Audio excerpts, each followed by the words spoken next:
നാട്ടുവിശേഷങ്ങളിലേക്ക് എല്ലാ മാന്യ പ്രേക്ഷകർക്കും സ്വാഗതം. ഈ വീഡിയോ കാണുമ്പോൾ ഹെഡ്സെറ്റ് ഉപയോഗിക്കുക.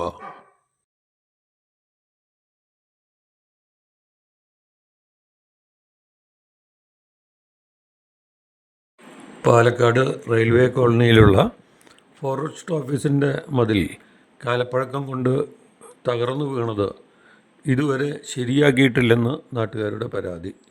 കരിങ്കല്ലുകൾ റോട്ടിൽ കിടന്ന് അതിനുള്ളിൽ ഇഴജന്തുക്കളുടെ താമസം രൂക്ഷമാണെന്നും രാത്രികാലങ്ങളിൽ കാൽനട യാത്രക്കാർക്ക് അപകട ഭീതിയാണെന്നും നാട്ടുകാർ പറയുന്നു. മാത്രമല്ല, ബാക്കി മതിലുകൾ എപ്പോഴാണ് ഇടിഞ്ഞു വീഴുക എന്നുള്ള ഭീതിയും ഇതിലേ പോകുന്ന കാൽനട യാത്രക്കാർക്കും വാഹനങ്ങൾക്കും ഉള്ളതായി നാട്ടുകാർ പറഞ്ഞു.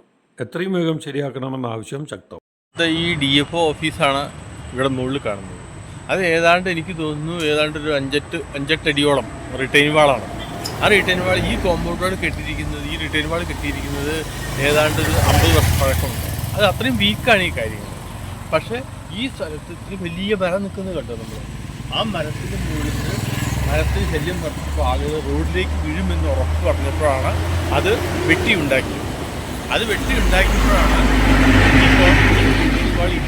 അത് കഷ്ടിച്ചിട്ട് 1 വർഷം 1.5 വർഷം മുമ്പാണ്. 1.5 വർഷമായിട്ടും യാതൊരു പരിപാടികളും ചെയ്തിട്ടില്ല. ട്രെയിൻപാടൊന്നും സൂക്ഷിക്കട്ടാനോ അല്ലെങ്കിൽ വേറെ എന്തെങ്കിലും ചെയ്യാനോ പറ്റിയില്ല. അപ്പോൾ അതുകൊണ്ട് അത് നാട്ടുകാരെല്ലാം പ്രതിഷേധിക്കുന്നുണ്ട്. ഇവിടെ നിറച്ച് ഓട്ടോറിക്ഷ സ്റ്റാൻഡാണ് ഇവിടെ. അപ്പോൾ ഈ സമയത്ത് ഓട്ടോറിക്ഷ കാണുന്നില്ല. ഈ ഓട്ടോറിക്ഷ സ്റ്റാൻഡിൻ്റെ അടുത്താണ്. അപ്പോൾ അതുകൊണ്ട് കറക്റ്റ് ഈ ബ്ലാക്ക് ടോപ്പാണത്. ആ ബ്ലാക്ക് ടോപ്പ് കവേർഡാണ് നിൽക്കുന്നത്. അപ്പോൾ കണ്ടോ, ഇവിടെ നമ്മൾ കണ്ടോ, ഇവിടെ നിറയെ വാഹനങ്ങളുടെ അപകടങ്ങൾ ഉണ്ടായിട്ടുണ്ട്. ഇവിടെ നിറയെ ഓട്ടോറിക്ഷകൾ കാറ് വന്ന് ഇച്ചിലൊക്കെ ഉണ്ടായിട്ടുണ്ട്. അപ്പോൾ അത് ഫോറസ്റ്റ് അതോറിറ്റീസിനോടൊന്ന് അറിയിപ്പിച്ചിട്ട് എന്താണ് ചെയ്യേണ്ടതെന്ന് വെച്ച് കഴിഞ്ഞാൽ ഫോറസ്റ്റ് ഡിപ്പാർട്ട്മെൻറ്റിൻ്റെ കയ്യിൽ നിന്ന് ആ ഇത് കെട്ടിപ്പൊക്കി വൃത്തിയായി കെട്ടിപ്പൊക്കാനുള്ള സാഹചര്യം ഒതുക്കണം എന്നാണ് DFOനോടും ബാക്കിയുള്ള ഫോറസ്റ്റ് അതോറിറ്റീസിനോടും അഭ്യർത്ഥിക്കാം.